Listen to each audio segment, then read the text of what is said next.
Straight to all the action on the Lal Street, where markets witnessed a sharp recovery in the second half after weak global cues translated to a weak start. The Nifty reclaimed the 10,900 mark after a gap-down opening. The Sensex recovered more than 300 points from lows to end with gains of 0.1%. Broader markets outperformed slightly as mid-caps gained about 0.2%, while Bank Nifty rallied about 0.5%. Surabhi Upadhyay joins us now with a detailed wrap of today's trading action. Surabhi, bulls dominated the second half.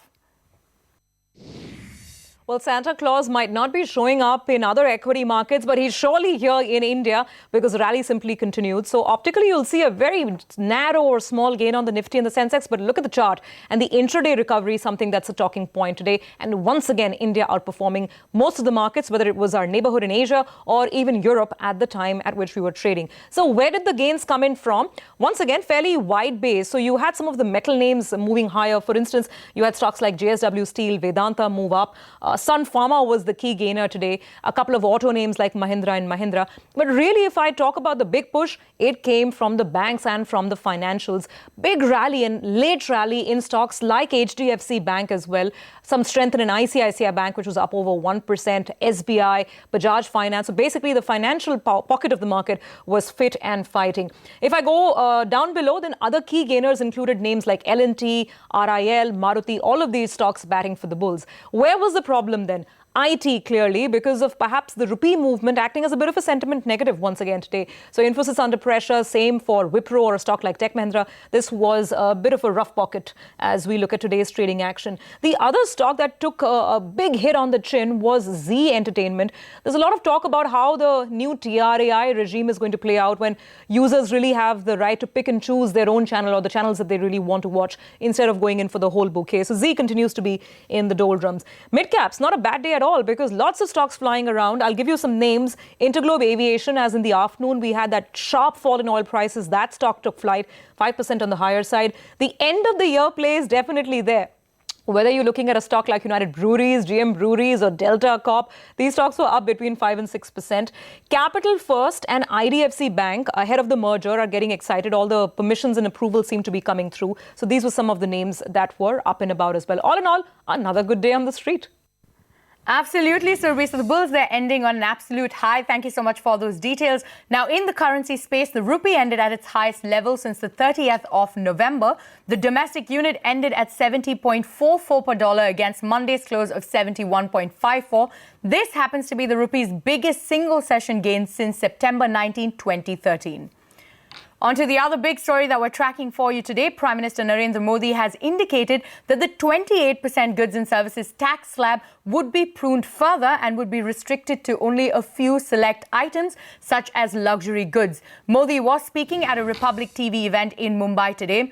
He said that the government is working to ensure that the GST on 99% of the items is kept at a slab of 18% or less. Remember, the Congress has been for a long time clamoring for the highest GST slab to be capped at 18% instead of the 28%. In fact, last year, Congress President Rahul Gandhi, while campaigning for the Gujarat Assembly elections, had tweeted that the Congress would reduce the GST rate to just one slab of 18% if it came to power in 2019. Remember, Modi's comments come at a time when the monthly GST revenue collections are far below the asking rate of 1 lakh crore rupees per month. This fiscal itself, there has been only one occasion when the monthly GST collections crossed the 1 lakh crore mark. And that's not all. ICRA expects that shortfall in the government's indirect tax revenue kitty is likely to lead to a downward adjustment in the central tax devolution to states in the current fiscal year. Now, amidst all these developments, we learned that the upcoming meeting of the GST Council may not result in any big-ticket rate cuts being announced. Sapna Das, who has been tracking those developments, joins us now. Sapna, what are you picking up?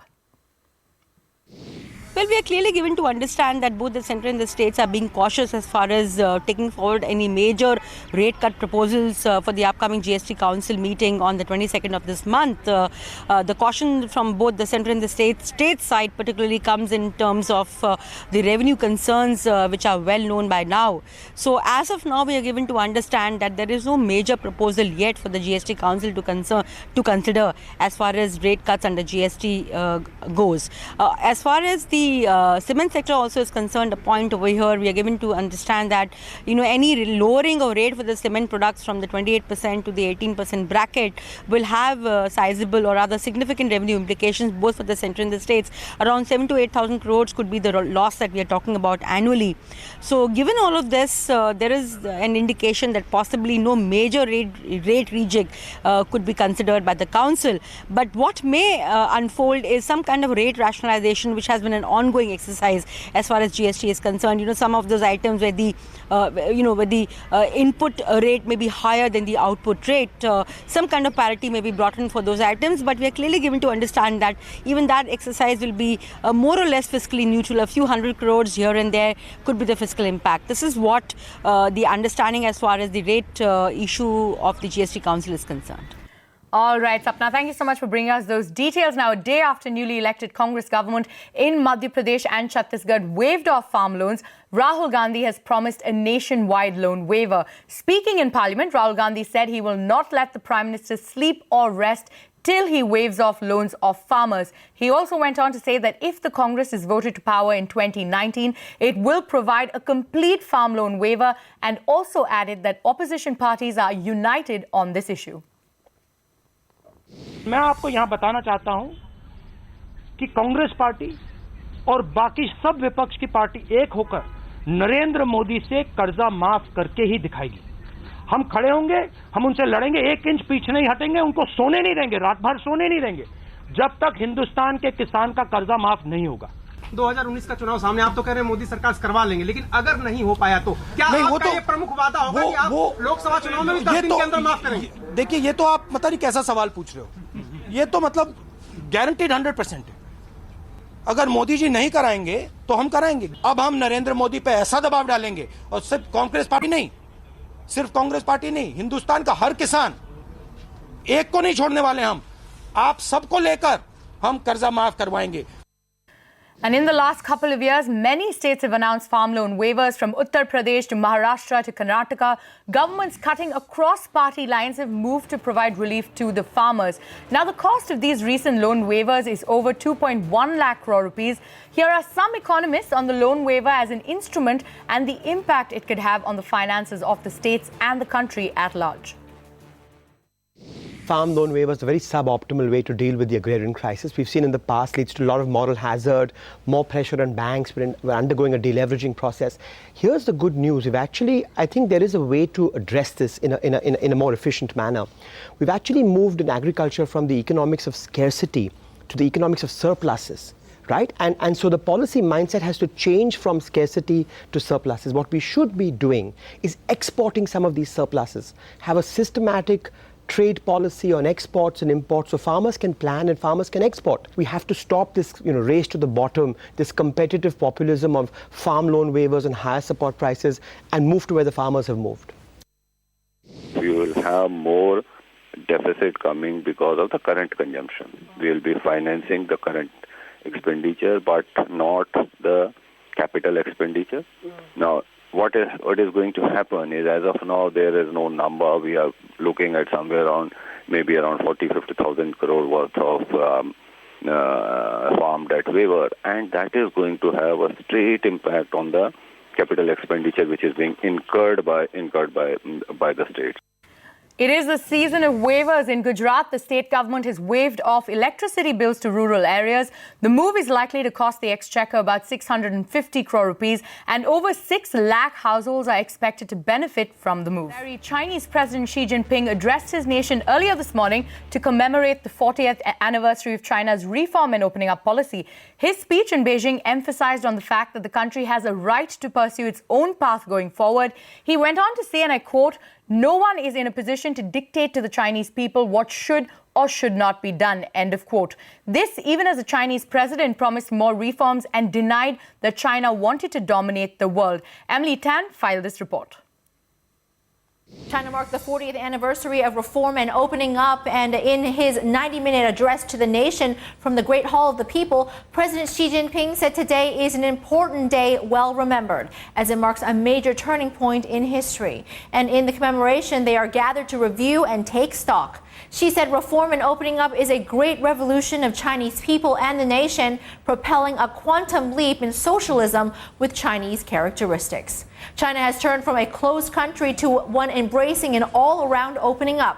It is exactly 40 years to the day that Deng Xiaoping opened a Communist Party conclave that launched China's reform and opening up. This was a highly anticipated speech from President Xi Jinping, but there were no new specific measures announced, only to say that this will be a long process and each step of the reform process will not be easy.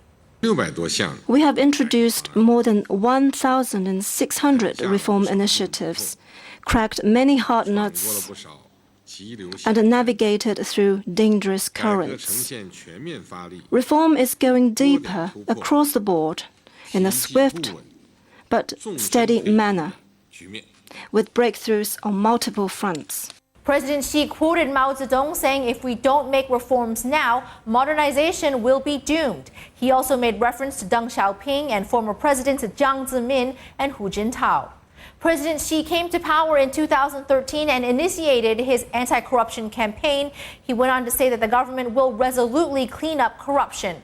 The speech comes amid mounting pressure for China to accelerate reforms amid a trade war with the U.S. and the impact that's having on the Chinese economy. She said no one is in the position to dictate to Chinese people what should and should not be done, but there was no immediate reference to the United States.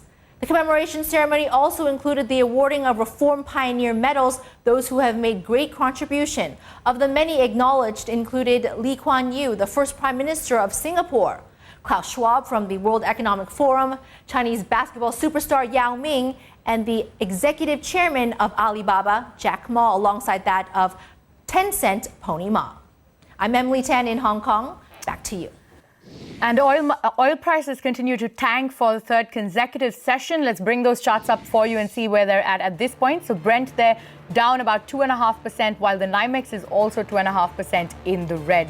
Now, this is on reports of swelling inventories and forecasts of record US and Russian output combined with a sharp sell-off in global stock markets, which took a toll on crude prices. Manisha Gupta is here with more details. Manisha, take it away.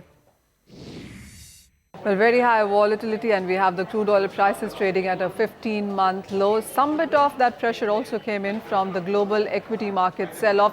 But on the other side, we anyways are tackling higher supplies, increasing supplies, especially from bigger producers like the US, which is producing at record highs of 11.7 million barrels. Then you have Russia producing record highs of 11.4 million barrels. And there has been an increase from Saudi Arabia in sense of output in last couple of months. While of course, OPEC and allies have decided to cut output by 1.2 million barrels starting 1st of Jan 2019. One, the market doesn't think this is enough, and two, it is delayed. It starts only on 1st of January, while all of these producers today are supplying at record highs. So that is what really has been bothering the market. And then, of course, it hasn't just been about supplies. You also have the demand concerns. The markets anticipate that the global demand growth for 2019 would be slower than what we have seen in 2018. And much of these concerns are coming in from Asia, which has been the major reason that you did see increase in demand for 2018. And then there are some concerns from Europe as well, and that has been pulling the prices down. The expectation is that as we move forward from here, it is going to be the Fed meeting outcome, the currency play, that will also impact the crude oil prices. And then, of course, as the volumes thin down, you will be looking at exaggerated moves continuing for the crude oil prices. So one thing that everybody agrees on is that you are looking at high volatility in crude oil prices. And as we get into 2019, it is a lot of uncertainty, whether it is about the global supplies, demand, the Iran waiver, the involuntary cuts. And of course, if the prices continue to be on the lower side, it will also in turn start impacting the capital expenditure into the sector. So it clearly is a cycle, but at this point in time, it is a correction, pressure on the prices and high volatility that everybody is betting on. The World Economic Forum has released its gender gap report for 2018. This report shows that gender parity across the world has stagnated, especially when it comes to participation of women in the workforce and politics. According to the report, at the current rate, it will take 108 years to achieve gender parity across different sectors. And when it comes to participation of women in the workforce, it will take another 202 years to close the gender gap. Also, India's ranking has remained unchanged at 108 this year.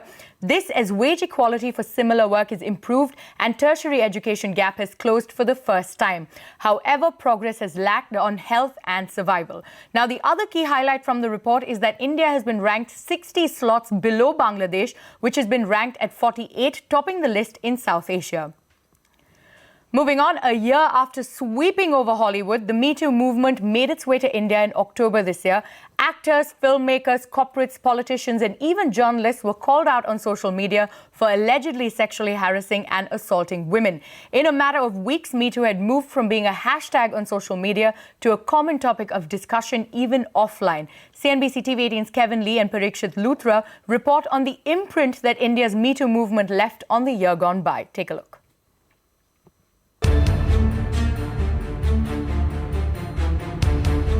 2017 was when the Harvey Weinstein scandal hit the headlines. The Hollywood producer was accused of sexual assault by not one but several actresses, and Me Too started trending globally.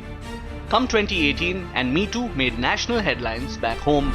Nana Patekar's behavior on the set was, he misbehaved on the set. He was being very aggressive. He was pushing me around. I complained about him. My complaint was not heard. Then he demanded to do an intimate step with me on top of it. The spotlight was on Bollywood when actress Tanushree Datta accused Nana Patekar of sexual harassment on the sets of a movie in 2008. Subsequently, she filed an FIR. This wasn't the last. Actor Alok Nath, director Sajid Khan, comedian Utsav Chakravarti, and director Vikas Bahl were also accused of sexual harassment. As Bollywood grappled with Me Too allegations, brand consultant Suhail Seth and author Chetan Bhagat were also accused of sexual harassment. While the Me Too movement caused many heads to roll across professional circles, the sphere of politics was also hit hard. Veteran journalist, author and union minister MJ Akbar was the biggest name to face allegations. It started with journalist Priya Ramani on Twitter, who shared her story about MJ Akbar and quickly found support from at least 20 other journalists. The BJP and the centre were silent for a week after the allegations surfaced, with some in the government saying that the accusations did not pertain to his tenure as minister. Akbar's position, though, soon became impossible to defend, and the PMO finally asked him to step down as minister. However, Akbar has filed a case of criminal defamation against Priya Ramani, which is being heard in a Delhi court. While many who spoke out are still to get justice, 2018 will be remembered as a year where sexual harassment at the workplace became an important topic of discussion. With Parikshit Luthra in Delhi, in Mumbai, Kevin Lee. The Bill and Melinda Gates Foundation, the world's largest philanthropic organization, sees immense potential in India's progress in meeting the Sustainable Development Goals on healthcare and sanitation. With its innovative toilet project underway, Mark Suzman, the global head of advocacy and head of strategy for the foundation, spoke to CNBC TV 18's Archana Shukla about the need for innovative sanitation solutions and India's role in its project Reinventing the Toilet. Listen in. The other part which you're referring to is what we've been calling internally the Gates Foundation, the so-called reinvented toilet. The toilet, yeah. So what Bill Gates, we recently hosted a big expo in China just a month or so ago, which has tried to write models saying the long-term future of sanitation has to be non-piped sanitation, so not these traditions. So can you get cheap, effective, new kinds of toilets that don't use water, but that do meet all the basic needs we have? And can we make them commercially viable at scale? What we have is some great prototypes we're testing out. We're in active discussions with commercial partners, including a commercial partner here in India, where we hope the test is we would license the technology to try and have them commercialize it at scale. And then the hope is those models will be something that we'll be able to roll out in the coming years. And yes, India will be absolutely central to that. Bill Gates had said that the market could be as big as $60 billion in the next few years as far as the entire toilet project is concerned. How much of that do you think could be pushed by India? Well, obviously, we're optimistic that a great deal of it could be pushed in that way. Some of that will depend on the partnerships. You know, we would do, and this is the nature of how philanthropy works, we will help develop the prototypes, which we've done. We will try and seek out the partners. Part of the commercialization agreements is we will have sort of mandatory links there that we want to make sure that there will be availability needs for the poorest built in, because that is our mandate. But then it's actually going to depend on the take-up, on governments being willing to sort of purchase and think about how you use these at scale. Our hope is you can do these in a phased way. They're first probably going to be most useful at community level toilets for schools or other communities where you are building multiple units, and then will become more viable as units for individual household use. But again, this is the magic of when you can match the private sector against some of these new technologies for public good, and then you can have the government incentivize that through some programs and purchasing programs, then very good things can happen. And in the world of sport, Manchester United have sacked their manager Jose Mourinho. Today, the sacking comes after United's worst start to the Premier League in 28 years. After 17 games, Man United is languishing at 6th position on the table with a 0-goal difference. The club also announced that they will appoint a caretaker manager for the remainder of the season. This is the third manager to be sacked by the club in 5 years. And with that, it is a wrap on this edition of Reporter's Diary. Many thanks for watching, but stay tuned to CNBC TV 18. More news and updates continue on the other side.